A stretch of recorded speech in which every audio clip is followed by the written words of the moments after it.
నమస్తే విద్యుత్ స్వాతంత్ర లక్ష్య సమాజం ఏపూరు సోమన్ గారు తలపెట్టినటువంటి జ్ఞాన చైతన్య యాత్ర సెప్టెంబర్ 2 స్టార్ట్ అయ్యి మరి జనవరి 3 తారీఖు అయిపోయింది. 5 తారీఖు రోజు కోడుపల్లో ఉన్నటువంటి తిరుమల పద్మావతి గార్డెన్ లో ఈ రోజు మా సభ చేస్తున్నారు. వారిని తెలుసుకుని చెప్పండి. 22 తారీఖు స్టార్ట్ చేసి 100 రోజులు 10 పాత జిల్లాలు పురపాలక సంఘాలు అన్ని కలిసి తిరిగారు. ఎలా అనిపిస్తుంది? జ్ఞాన చైతన్య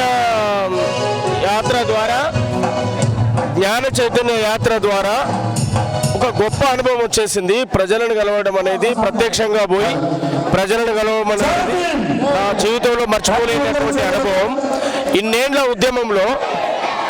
ఉద్యమంలో నాకు కలిగినటువంటి అనుభవం ఏంటంటే జ్ఞాన ఉద్యమంలోనే నాకు తృప్తి ఉంది. అనేక ఏళ్ళ నుంచి ఈ ఉద్యమాల్లో పాల్గొన్నాను, నేను శ్రమ చేశాను. కానీ అది మాది కాని ఉద్యమాలు.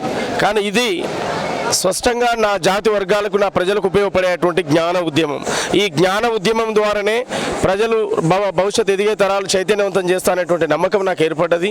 తెలంగాణ వ్యాప్తంగా 100 రోజుల ప్రయాణంలో నేను అద్భుతమైనటువంటి అనుభూతులు, తీపి గుర్తులు ఎన్నో ఉన్నాయి. మరి ఎంతోమంది నాకు సహకరించారు. స్వేరో నెట్వర్క్ మిత్రులతో పాటు India Prajabandhu party and Ambedkar సంఘాలు, బహుజన సంఘాలు, బీసీ సంఘాలు, అన్ని వర్గాలు కూడా నాకు సహకరించారు. వాళ్ళందరికీ నేను ధన్యవాదాలు తెలుపుతున్నాను.